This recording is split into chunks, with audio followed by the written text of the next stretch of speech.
This is We All Be, news-free Dixie for the 21st century. See how it works? Somewhere. Can you dig it? I was with Martin Luther King, and we were discussing the movie for TV, made for TV.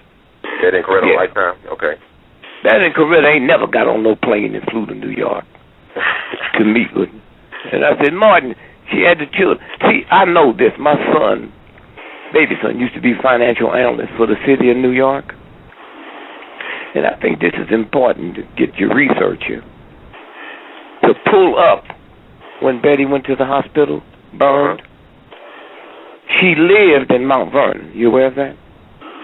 I know, but I think it was Memphis at that time, though. I had got some information I want to share with you about that, too. Okay, now let's watch this. Let's say when I went by her house, she was living in Mount Vernon. Yonkers, all that's right the same. But she wasn't living in New York City. Yes, sir. So when they came and took her out that house, why did they take her to a New York hospital?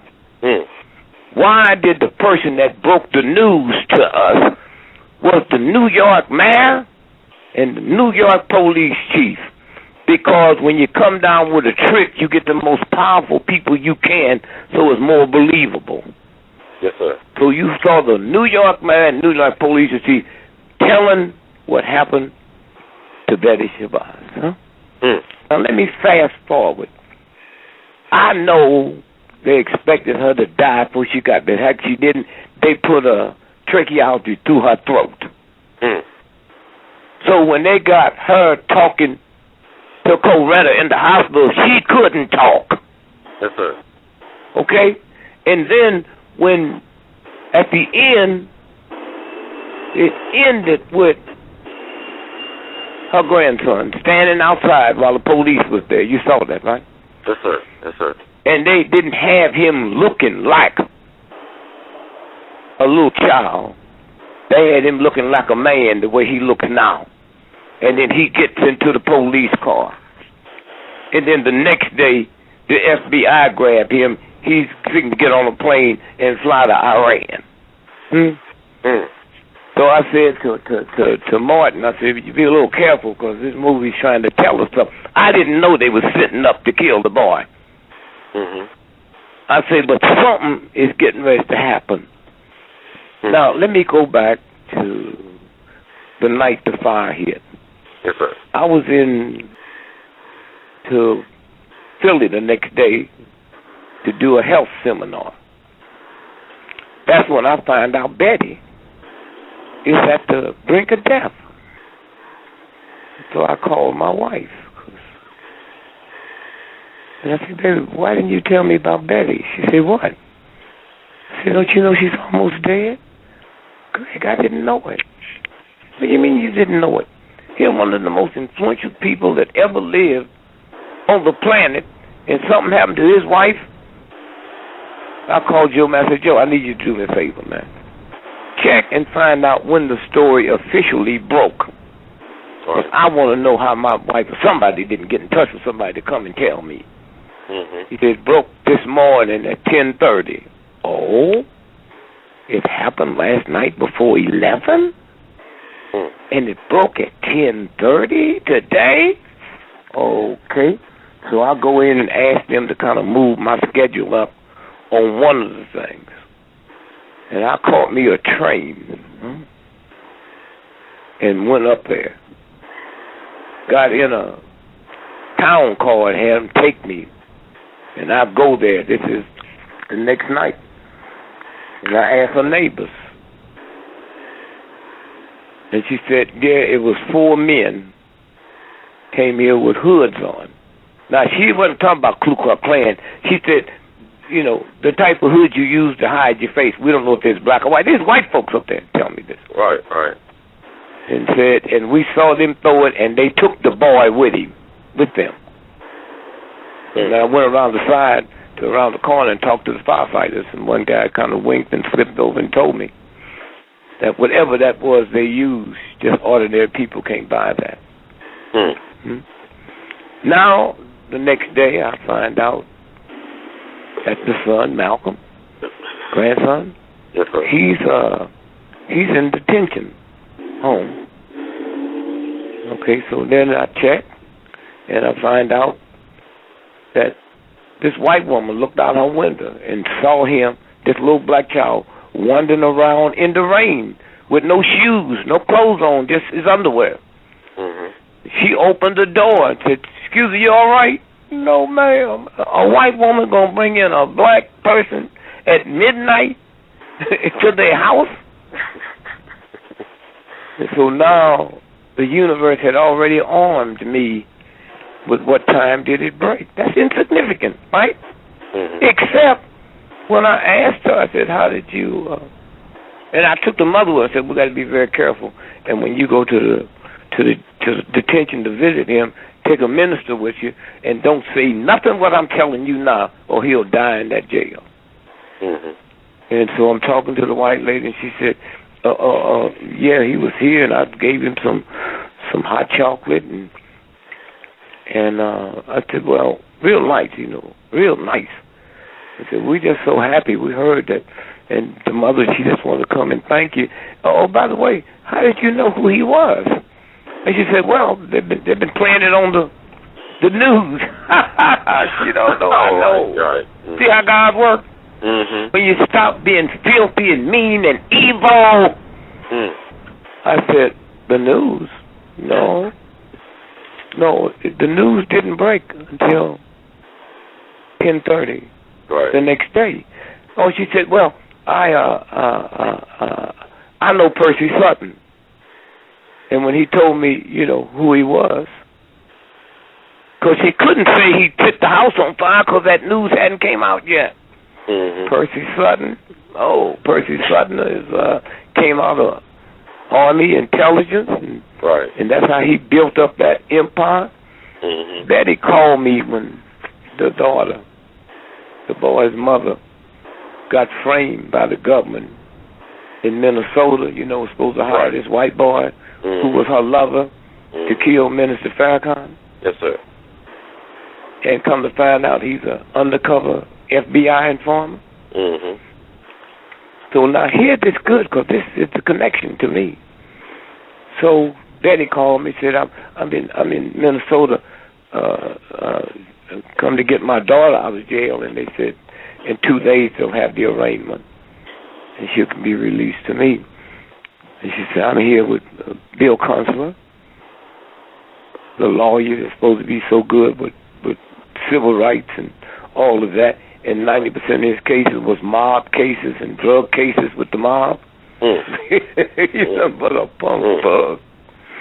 And so she called me 2 days later, crying and screaming. She said, "Bill Consular and Percy Sutton, some kind of way they locked me in my hotel room and went over there and arraigned my daughter without me." Did you hear me? No. Without me. Now let's fast forward.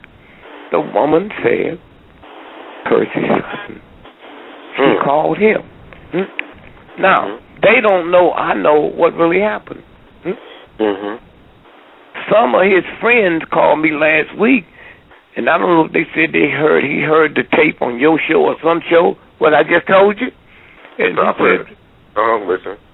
he said, "Mr. Gregory's the most honest man." This is what he told him. Honest man in the world. He said what he said, that's what happened. Now, he was there. Huh? So now we go up to last Friday, Thursday. Yes, sir.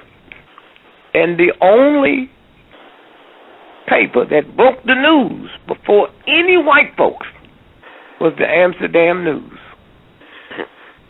And they didn't print on that day. Yes, sir. But this was a friend of the family, they thought. This woman, this PR woman. Yeah, Trini Williams, I believe. I think his name. Yeah. Okay. So it goes out all over the world, and then it says the Amsterdam News. So all at once now they're going to let a black person break it.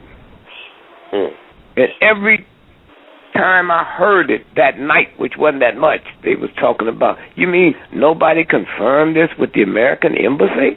Huh? A black paper in New York? See, those are the tricks you look for. Huh? Yes, sir. So now it was two different stories. One, it was a robbery. Mm-hmm. Another one, somebody threw him off a roof. At two different cities. Right. And so now I started calling around. And come to find out some strange Mexicans he had hooked up with. Mm. Then the guy said he didn't want to go because he didn't have no money. They said, oh, you don't have to worry about nothing. Now they tell us he had a $1,500 bar bill. Mm-hmm. Now, assassinated, just like the Kennedy family. John was killed because he was trying to find out what happened. Robert Kennedy was killed because when he won California, he's a shoo-in to be the presidential nominee for the Democrats. He's killed. Mm-hmm. And so that's what they did to this boy. His mama is under brain control. He's under brain control. Mm. FBI been harassing him. Mm-hmm. So they setting him up. So now he's dead. Now you gonna see, unless this show stops it. I don't mean you, people hear it. Now you're gonna see the FBI gonna come in after investigating it and said he had hooked up with this Mexican gang to kill Minister Farrakhan. Who wouldn't believe it? Who wouldn't believe it? My grandmother believed that his mama wanted to kill Farrakhan, okay? And they believed Farrakhan because if you looked at the Coretta thing, they talk more about Farrakhan killing Malcolm, huh? Mm-hmm. Because they don't know the high echelon. Private can't make a decision to kill a foreign military officer because that's not like the chain of command. Mm-hmm. The chain of command, Elijah Muhammad would have to make that decision, not a minister. Mm. Okay? And so consequently now, if they wiped out Farrakhan and then they came out and said, we was trying to warn him, he didn't want protection because... I just want to interject with the Malcolm Shabazz thing. I want to share this with you because this is important. Please, yeah. Because Malcolm Shabazz, he heard our interview. I put it out on YouTube. You talking about the bed in Coretta back in February. He actually put it on his main website. He tweeted it on his Twitter. And this is what he told people and companies what you said was correct. This is a email I got a couple of days ago from a friend of Malcolm Shabazz. It's dated March 25th. I want to read this to you and have you respond to this because this is very important. Because Brother Malcolm said this. This is from March 25th of this year, 2013. He said, Brother Dick Gregory is on point. Only error is that it was Yonkers, not Mount Vernon, but next to each other. Okay. But here's what he said. What? But I want you to hear this because this is why you are such a gem. Well, this is what Malcolm said. Well, I never really speak to people about this outside some they found. But when it first happened, I was in the hospital and some detectives came to see me and asked me what happened. Mind you, I'm 12 years old. I told them the truth, and they told me to not say that. Then they made me write a statement, but told me what to say happened. My lawyer, Percy Sultan, Percy Sultan, who we know to be CIA. Now, he said, who we know to be CIA, told me to never tell truth or I'll spend the rest of my life in prison, which was probably true. He said this, I don't know how did Gregory know about the hooded man and whatnot. Then I was sent into this program way in the middle of nowhere in Massachusetts where they would make me say, I did all this shit I ain't do. And told me if I did not own up to my actions, I would not get out. So I was made to say I did shit I didn't. And after saying it for so long, shit, so that's what it is. I have some very powerful enemies. And like that, but I'm still here though. Would you do me a favor? Is that all of it? Yeah, I'm just saying. I'm reading what he said. Yeah. No, I want you to repeat that. No, I know. Wait one minute.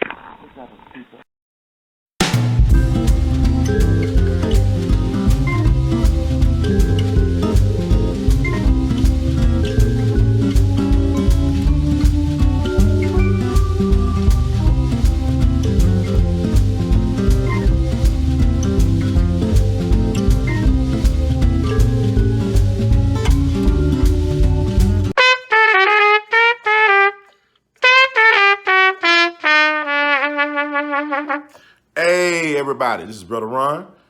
I am asking you all to do me a big favor. Think about supporting the We All Be movement. Your donation is tax deductible. The We All Be Group Incorporated is a recognized 501c3. And I'm just asking you all because I want to keep on bringing y'all quality work through the way that I know how to do best. And I'm going to sing my praises and toot my horn. A lot of y'all were not hip to Dick Gregory until Brother Ron brought him on the We All Be platform, until that Django review we did. Y'all seen another side of Judge Joe Brown, and Judge Joe Brown's message has been amplified.